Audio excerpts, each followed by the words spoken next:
पावलो हा देह कागटाळी न्याय, पावलो हा देह कागटाळी न्याय, न घडो उपाय घडवाले आता माझे खंडी देह देहांतरे, अभयदातारे देऊनिया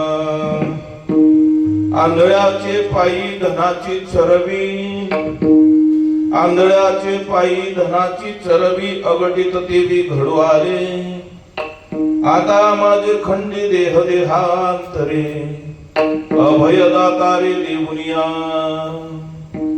तुका म्हणे योग घडला परवा, तुका म्हणे योग घडला बरवा, आता तुझी कासन सोडी मी, आता माझे खंडी देह देहांतरे, अभयदातारे देऊनिया मंगलम भगवान विष्णु, मंगलम गरुडध्वजा, मंगलम पुंडरीकाक्षो, मंगलायतनो हरिः, सर्व मंगल मांगल्ये शिवे सर्वार्थ साधिके, शरण्ये त्र्यंबके गौरी नारायणी नमोस्तुते, नारायणी नमोस्तुते, नारायणी नमोस्तुते।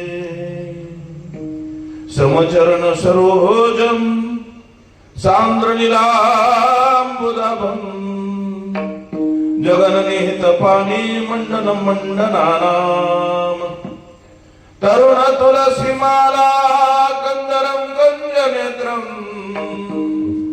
सदयद बलहासं विठ्ठलं चिन्तयामि।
पांडुरंगा प्रथम नमन दुसरे चरण संतांच्या त्यांच्या कृपाद्वारे कथेचा विस्तार बाबाजी सद्गुरु दास तुका प्राप्त स्थळी प्राप्त वेळ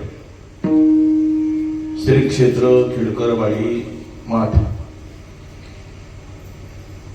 खेडकरवाडीचा असणारा पंचक्रोशीचा परिसर या परिसरामध्ये श्री संत शिरोमणी सावता बाबांच्या 731व्या 32 झाले 31व्या 731व्या पुण्यतिथीच्या सोहळ्याच्या निमित्तानं ते औचित्य साधून गेल्या 26 वर्षापासून अखंड दिवत असलेला नामयज्ञ नामसप्ताह आणि त्या सप्ताहामध्ये आज नामदेवरायांच्या पुण्यतिथीचा सोहळा आहे. त्या अनुषंगाने सेवा आपल्याकडे आली.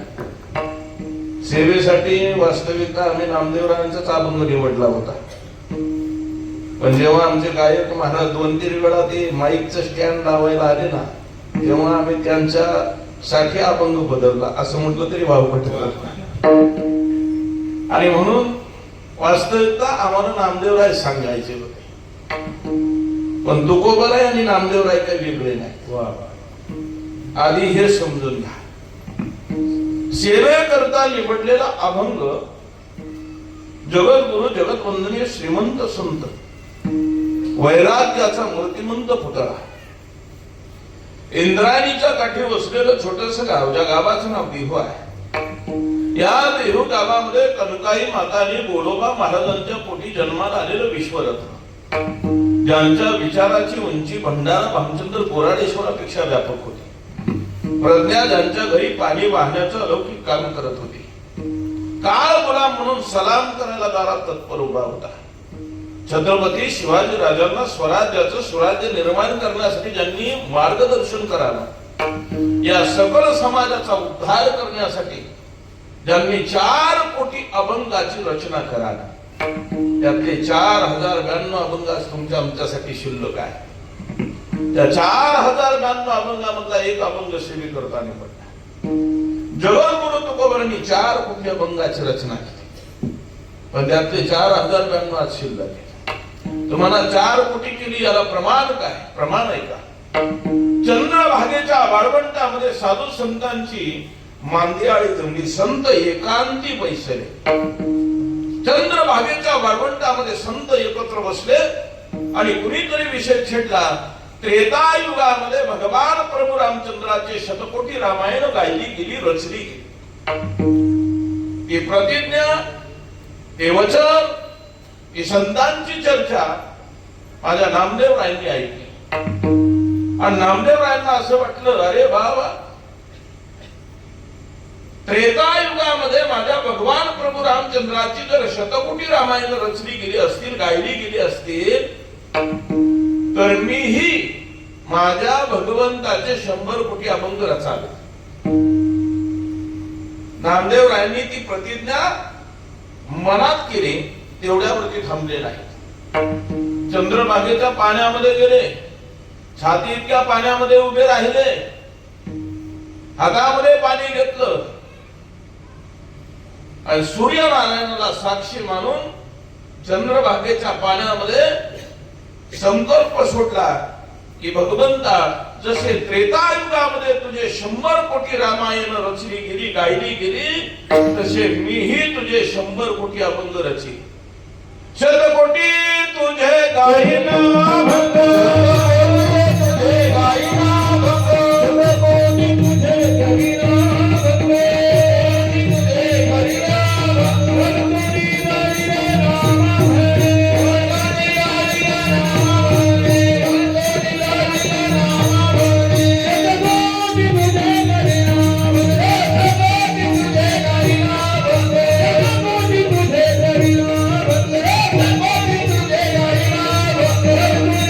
Hare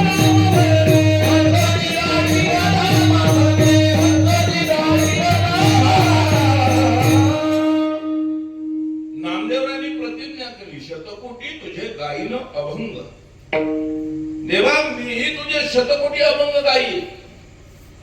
चंद्रभागेच्या पाण्यामध्ये संकल्प सोडला आणि भगवान परमात्म्याच्या मंदिरामध्ये आले. माझ्या भगवान परमात्म्यानं नामदेवरायांकडे पाहिलं. नामदेवरायांना म्हटलं, नामा अरे एवढा कसा रे वेडा तू? नामदेवराय म्हणजे देवा विचार नाही, काही नाही, काही नाही, काही नाही, डायरेक्ट मला वेडा म्हटला. मला असा सरळ सरळ वेडा कसा म्हटला? देव म्हटले वेडा नाही तर काय म्हणावं तुला? नामदेवराय म्हणले देवा ऐक ना, पण मी. देव म्हणले मला सांगू नको, न सांगता तुम्हा कडू येते अंत. चतुरातु शिरोमणी देव चतुर आहे महाराज. देव चतुर जाणवणी अंतर वर्तत असते. आपल्या मनात काय चाललं त्याला कळतं, त्याला देव म्हणतात. देवाला सांगितलं नामा सांगू नको मला माहिती आहे. तो चंद्रभागेच्या वाळवंटामध्ये साधू संतांची प्रतिज्ञा ऐकली आणि 100 कोटी अभंग रचण्याची प्रतिज्ञा करून माझ्या मंदिरामध्ये आलाय, रावळामध्ये देवळामध्ये आलाय. नामा ए नामा, अरे तुला एवढं कळत नाही का? त्रेता युगामध्ये माणसाला आयुष्य 10,000 वर्षाचं होतं. हे कलियुग आहे. कलियुगात माणसाचं आयुष्य थोडं झालंय. किती? अल्पायुष्य मानव देह,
काय सुंदर चाल गायली बरं. अल्प आयुष्य मानव देह. किती अल्प? अल्प म्हणजे थोडं. अल्प म्हणजे थोडं थोडं. किती? बेरीज संगीती बेरीज. शत गणिले अल्प आयुष्य मानव देह. पुढे बेरीज वजावाक्य समिती गणित मांडलं. शत गणिले, शत म्हणजे 100. 100 गणलं. अर्ध रात्र खाय. अर्ध रात्रीनं खाल्लं. 100 मधलं अर्ध रात्रीने खाल्लं. किती राहिलं? 50. मध्ये बालत्व. बालत्वाचं वर्णन करताना नाथ बाबा सांगतात 12 वर्ष बालपण गेले, वही राम नाम मुखी नाही आले. 12 वर्षाचं बालपण हसता खेळता बोलता निघून गेलं. 50 झोपेत गेलं. 12 वर्ष बालपण केलं. राहिलं किती? झालं किती? 50 झोपेत गेलं. 12 वर्ष बालपण केलं. किती गेलं? 62 गेलं. 38 राहिलं. मध्ये व्याधी, पीडा, रोग, क्षय 2-2 वर्षाचं आयुष्य गेलं. 2-2च धरा. व्याधी, पीडा, रोग, क्षय 4 जणांना 2-2 वर्षाचं आयुष्य दिलं. किती झालं? 70 गेलं. आणि मग राहिलं काय शिल्लक? काय जपतोय माणूस 70च्या पुढे? म्हणून महाराज म्हणजे अल्प. रामा अरे कलियुगामध्ये अल्प आयुष्य रे. अल्प आयुष्य, थोडं आयुष्य. त्रेतायुगामध्ये 10,000 वर्षाचं आयुष्य होतं. इथं आयुष्य कमी झालं. कसं लिहिणार? 100 कोटी अभंगाच्या रचना कशा करणार? नामदेवरांनी इतकं सुंदर उत्तर दिलं. नामदेवराय म्हणजे देवा अरे तुझ्यासारखा कैवारी असल्यानंतर मला अडचण का? देव जर मागे पुढे उभा असेल ना तर भक्ताला काळजी करण्याचं काम नाही. मागे पुढे उभा राहे सांभाळे आलिया आघात निवारा. देवा तू सहाय्य केलं ना न मोडे काटा हिंडता वन. तू सहाय्य केलं ना तर वनात हनुमानी पायानं हिंडल्यानंतर काटा मोडणार नाही. पण तू जर पाठीमागचा बाजूला झाला तर काचेच्या बंगल्यात मृत्यू आल्याशिवाय राहणार नाही. देवा तू सहाय्य कर. देव म्हटले मग ऐक नामा ऐक. घरात माणसं किती? नामदेव राय म्हणले घरात 14 माणसं. मग 14 माणसांना अभंग लिहायला मदत म्हणून घे. आणि मग नामदेव रायांच्या घरातली 14 माणसं नामदेव रायांना अभंग लिहायला मदत करायला लागली. नामदेवाचे घरी 14 जण स्मरती हरी. 14 जण हरीला स्मरू लागले. 14 जणांनी अभंग लिहायला. अहो जनाईला माझ्या लिहिता येत नव्हतं पण जनाईचे अभंग लिहायला देवाने यावं. ऐका यशस्वी अवतार्य ज्ञान वैराग्य ऐश्वर्य हे 6ही गुणवर्य वसती. जे तो जगाचा चालक मालक नियंता भगवान परमात्मा मंदिर सोडायचा आणि माझ्या जनाईच्या झोपडीमध्ये जायचा. का माहिती का? जनाई ओव्या गायची. कशी गायची? सुंदर माझे गाते गे फिरते भवतोगे.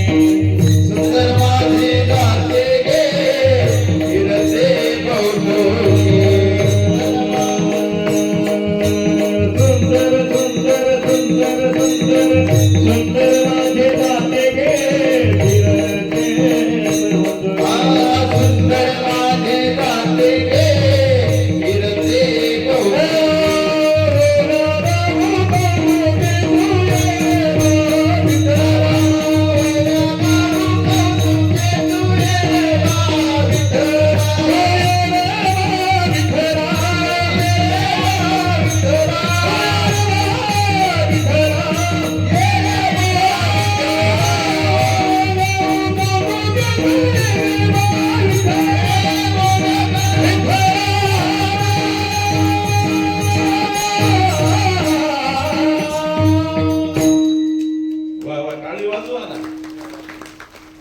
अशा सुंदर ओव्या गायचे महाराज. ओव्या गाऊनी स्वरात दासी जनीच्या घरात दळण दळीले सख्या श्रीहरी.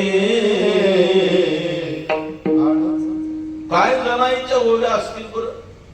देवानं मंदिर सोडावं महाराज मंदिर.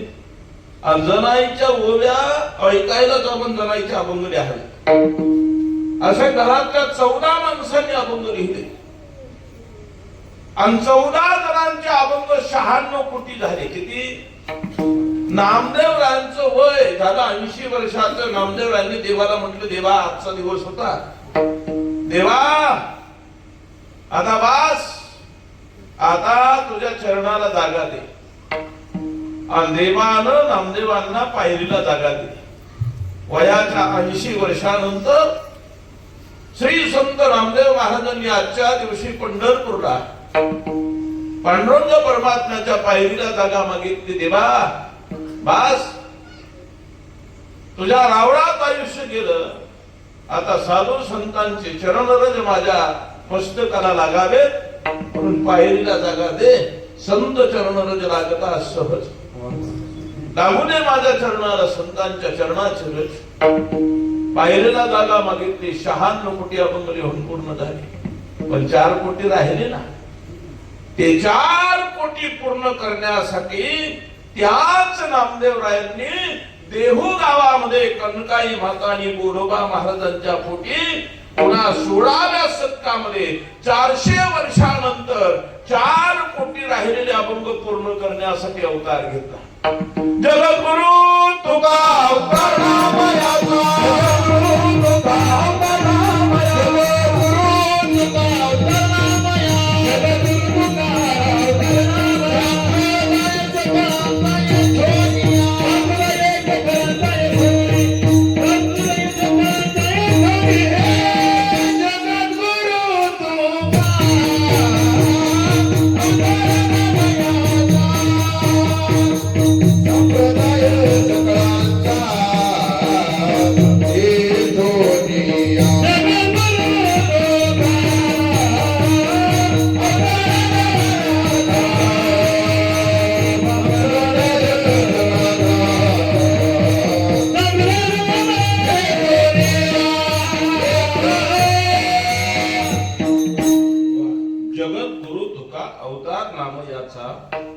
संप्रदाय सगळ्यांचा इथून या.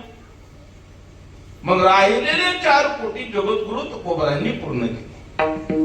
किती? तुकोबारांनी अभंग किती लिहिले? कोणामार काय नाही का? नामदेवरांनी प्रतिज्ञा केली, शतकोटी तुझे गायलं अभंग. 80 वर्षापर्यंत 96 कोटी अभंग लिहून पूर्ण झाले. राहिलेले 4 कोटी पूर्ण करण्यासाठी 400 वर्षानंतर पुन्हा अवतार घेतला तो तुकोबारांच्या रूपाने, आणि पुन्हा 4 कोटी राहिलेले अभंग पूर्ण केले. पण आता गंमत पहा, 4 कोटी अभंग तुकोबारांनी दिले तर गाथ्यामध्ये 4092 बाकीचे गेले कुठे? हा मोठा प्रश्न आहे. 4092 अभंग का गाथ्यात? त्याचं कारण आहे, ज्या वेळेला जगद्गुरु तुकोबाराय कुणबी समाजामध्ये जन्माला आले आणि त्या वेळेला वेद, जे 4 वेद आहे याचा अध्ययन करण्याचा आपल्याला अधिकार नव्हता. तो विशिष्ट ब्राह्मण वर्गाला होता. क्षत्रिय, क्षुद्र, वैश्याला तो अधिकार नव्हता. त्यावेळेला तुकोबारांना विरोध झाला. पण तुकोबारांनी सांगावं, वेदाचा तो अर्थ मासिक ठावा, येरानी वाहावा भार माथा, तो अधिकार आम्हाला आहे. आणि जगद्गुरु तुकोबारांनी तरी अभंगाच्या रचना कराव्या. पण त्या काळातले असणारे पुण्यातले कर्मठ ब्राह्मण, त्यांचं नाव होतं रामेश्वर भट्ट वाघोलीकर, यांना राग आला आणि त्यांनी 2 जणांना पाठवले. एकाचं नाव सालू आणि एकाचं नाव मालू. या सालू मालून काय करावं, तुकोबारांचे अभंग आहेत, तुकोबारांचे अभंग, या अभंग चोरायचे आणि तिथं स्वतःचा हस्तलिखित त्या गाथ्यामध्ये मिसळायचे. तुकोबारांचे अभंग चोरायचे. या तात्यावर या तुकोबारांची या संतश्राव्या. आज जोडीला पाहिलं होतं, पुन्हा दिसला मला. ऐका बरं, तुकोबारांचे अभंग चोरायचे आणि तुकोबारांचे अभंग चोरून तिथं स्वतःचं हस्तलिखित मिसळायचे. असं केलं. पुढे तुकोबारांची गाथा पाण्यावरती तरंगली. गोलका माझी बया घेऊनी कोरड्या, दाखवी रोकड्या जना माझी. आणि जेव्हा हे विश्वजनाला दाखवलं, कोरड्या वया निघाल्या, तुकोबारांचा अधिकार लक्षात आला. आणि जेव्हा तुकोबारांचा अधिकार लक्षात आला तेव्हा लोकांना तुकोबारांना डोक्यावरती घेतला. तोपर्यंत नाही. आपल्याकडे एक म्हण आहे महाराज, चमत्काराला नमस्कार. चमत्कार नसेल तर नमस्कार कोणी करायला तयार नसतं.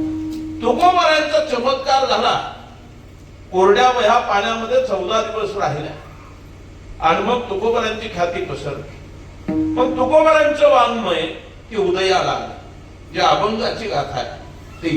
पण सालू मालून मिसळलेल्या अभंगाचं संदीप भाऊ काय झालं, त्याचं असं झालं. पुढे या वारकरी संप्रदायामध्ये बाबूराव महाराज देवडीकर नावाचे एक ज्ञानचक्षू, जसे आपले गायक महाराज आहेत ना, असे आमद व्यक्तिमत्व वारकरी संप्रदायामध्ये जन्माला आलं, उदयाला आलं. त्यांचं नाव आहे बाबूराव महाराज देवडीकर. या बाबूराव महाराज देवडीकरांना दिसत नव्हतं, पण ज्ञान होतं. एक पाठी होते, एकदा ऐकलं की पुन्हा ऐकायची गरजच पडत नव्हती. ज्ञानचक्षु, एकदा ऐकायचं. मग त्यांनी शिष्याला समोर बसवलं आणि त्याच्या मुखारविंदातून तुकोबारांचे अभंग ऐकावे. पण शंका उत्पन्न झाली काही अभंग ऐकल्यानंतर, माझे तुकोबारा असे अभंग लिहितील का, उत्पन्न झाली शंका मनामध्ये. आणि मग त्यांनी काय केलं, शिष्याला समोर बसवलं. आपण जवळ बसले, तुकोबारांची गाथा समोर घेतली शिष्यानं. बाबूराव महाराज देवडीकरांनी अग्नी पेटवला. अग्नीवरती तांब्याची करंगडी एवढी जाड तार तापायला ठेवली.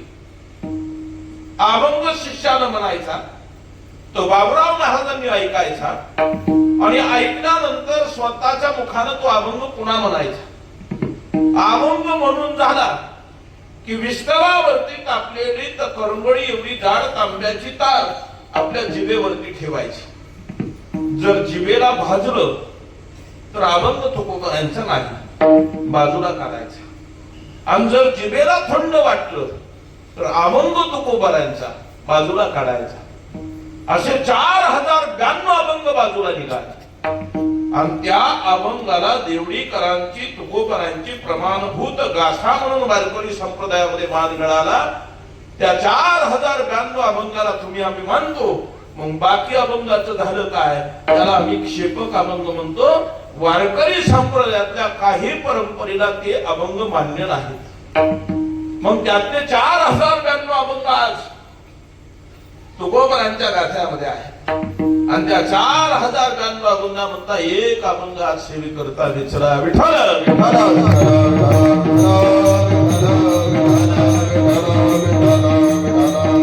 सेवेकरता निवडलेला अभंग जगद्गुरु तुकोबारांचा. तुकोबारा या अभंगामध्ये मानवी देह हातामध्ये